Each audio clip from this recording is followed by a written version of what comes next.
Hi there.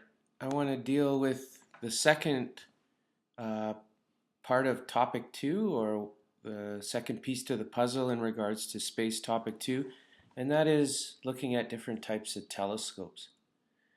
When we're talking about telescopes, one thing we need to be familiar with are some terminology. Light will come into a telescope and it'll pass through an objective lens. It'll come to focus at a focal plane and exit through the eyepiece. So light comes in and eventually exits through the eyepiece. So here's how a telescope works. When you combine objective lens, or in the case of some kinds, a mirror, with the eyepiece, you basically have a telescope. The basic idea is to collect lots of light to form a bright image inside the telescope, and you need to use something like a mirror or a magnifying glass uh, to enlarge that image. So there are two general properties that we think of when we deal with optical telescopes. That means telescopes that rely on light. And that's how good is it at collecting the light, which we call the aperture, and how much it can magnify the image, which we call the magnification. So what's the aperture? The aperture is the telescope's ability to collect light, and it's directly related to the size or the diameter of the lens or mirror. Generally, the larger the lens or mirror, the more light the telescope can collect, and that brings focus and brightness to the final image. Unfortunately, there are limits to how big these diameters of lenses and mirrors can get. The second thing that we talked about is telescope's magnification. It's the ability to enlarge the image, and that depends on the lenses. The eyepiece performs basically the magnification, since any magnification can be achieved by almost any telescope by using different eyepieces. The aperture is a way more important feature than the magnification. So let's deal first with those types of telescopes which gather visible light, or the light collectors. Um, the larger the area of the lens or mirror, the better the telescope is at seeing a distant object. So in general, there are two types of light, visible light collecting telescopes. There are refractor telescopes, which use glass lenses, and there are reflector telescopes, which use mirrors.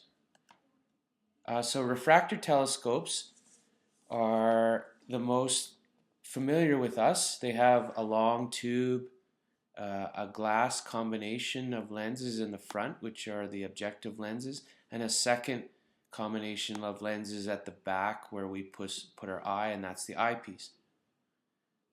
Refracting telescopes focus light rays by bending them with glass. So here's an example. So the objective lens, the first image, then the magnifying lens, and our eye. So any diameter over 1 meter causes the lens to warp under its own weight, which gives us huge limitations. Here it is again, the eyepiece, the focus, and the objective lens where the light comes in. So it's refracting the light, which is why it's called a refractor. Here it is one more time. Refracting telescopes are not used a lot for astronomical research because they are large and can have heavy and very expensive lenses. So, what are some drawbacks about refracting telescopes? The glass has to be totally free of defects, which is hard to do. Glass filter helps filter out certain types of light. Glass dims visible light, which is a negative. The lenses are heavy and physically hard to support, and they're very expensive. So, more advantages and disadvantages. An advantage is it's easy to use and reliable, excellent for lunar and planetary observations, high contrast, and its sealed tube reduces any air currents to protect it. But here are the disadvantages, which we've talked about. So then the next thing is reflecting telescopes, and Isaac Newton developed a reflecting telescope in 1968 in response to a rainbow halo. Uh, so here are reflecting telescopes. The light comes in, it bounces off a primary mirror and then a secondary mirror till it's focused in our eyes. And so depending on where we put the mirror, gives us different types of focusing techniques.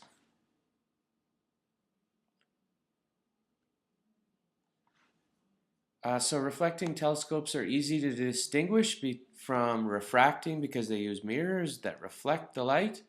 And so again, here's another example. The light rays come in here, they bounce off the primary mirror, and then they bounce off the secondary mirror into where we might put our eyepiece. Now, they've modified reflecting telescopes to a point where sometimes we can use what's called adaptive optics. So there's a limit to how big you can make a mirror without it having abrasions and problems in regards to cracking, etc. So what they've done is to make bigger mirrors with greater resolving power, they've put individual mirrors together to make one big mirror, which we call adaptive optics. And it's better because it's able to distinguish greater detail, which is related to the resolving power. So in general, advantages and disadvantages of a reflecting telescope: its cost is lower than a refracting. It's reasonably compact. It's excellent for deep sky objects such as farther galaxies and nebula, and it has less problems with abrasions than glass lenses on refracting. Some disadvantages: it's open tube, allows air currents to get in, it's more fragile, lower apertures, and it's expensive. So far, we've been dealing with visible light, this is the electromagnetic spectrum. On the high end of the spectrum, we have gamma rays. Then the rays get weaker and longer. And then there's radar and even AM radio waves. So reflecting and refracting telescopes work on the principle of visible light coming in. However, what about some of the other types of radiation that come into our atmosphere, and could we use those to help us collect data from nearby stars which give off all sorts of different forms of radiation? Well, the answer is yes. Here's some famous telescopes, but we'll leave those till later. So the principle of radio telescopes is that instead of collecting visible light, which is a type of radiation, we're going to collect radio waves. So let's look at the EM spectrum again. On the high end of the spectrum are gamma rays, then X-rays, then UV, and then visible light, which comes into our atmosphere pretty clean. It's not blocked by much. Infrared, not too bad. But look at radio waves. This picture is showing you how well radio waves come into our atmosphere without being blocked. The white part talks about how much blockage occurs from various substances in our atmosphere when it comes to this different types of radiation. And radio waves can come down pretty clean without being blocked by much, which make them a huge advantage if we're looking at stellar objects in the sky. Let's also go back and talk about where we would put our optical telescope. Most telescopes are built in remote areas, in high mountains. They're built away from city lights and light pollution and ground vibrations. They're high up in high altitudes so that the amount of atmosphere that you have is less, so that the light isn't distorted. So problems with Earth-based telescopes, the Earth's atmosphere reflects certain waves, so gamma, X, and even UV. The Earth's atmosphere blurs images and light pollution. So what's the solution? Let's put it in space. So satellite telescopes like our Hubble is way better. The Hubble orbits the Earth, so the Earth keeps it in orbit due to gravity, and it doesn't have the distortion that a ground-based telescope would have. Light pollution isn't as much of an issue, etc.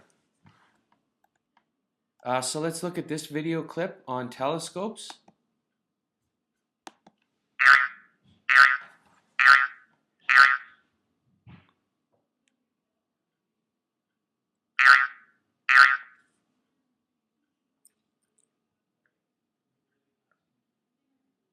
Dear Tim and Moby, how does a telescope let you see things far away? From Eugenie. The moon is about a quarter the size of the Earth. But because it's so far away, it looks pretty small. We can see it because light reflected off of it focuses a small spot of light on your eye's retina. From where we stand, it just looks like a little glowing yellowish white circle. With a good enough telescope, you can see much more detail, craters and mountains and stuff. Telescopes capture and magnify light.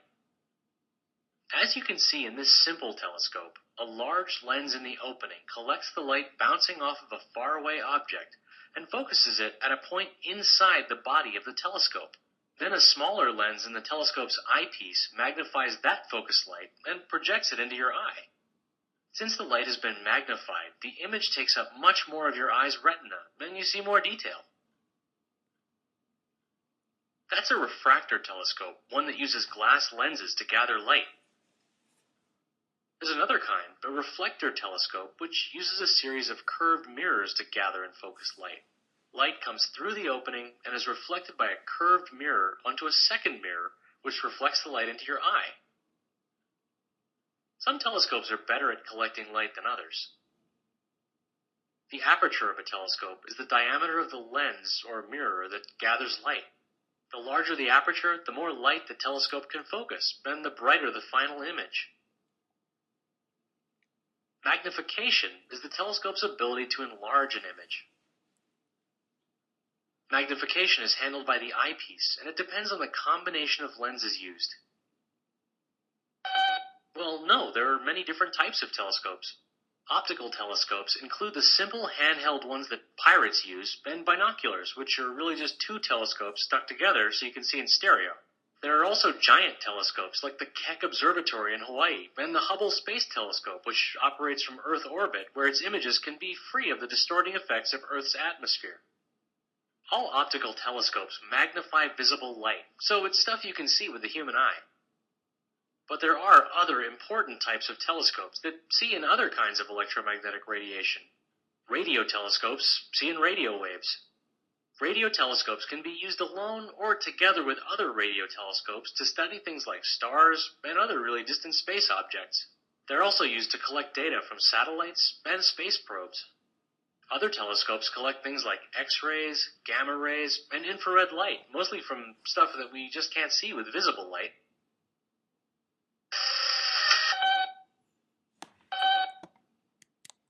And that concludes the second part of topic 2, which was about telescopes.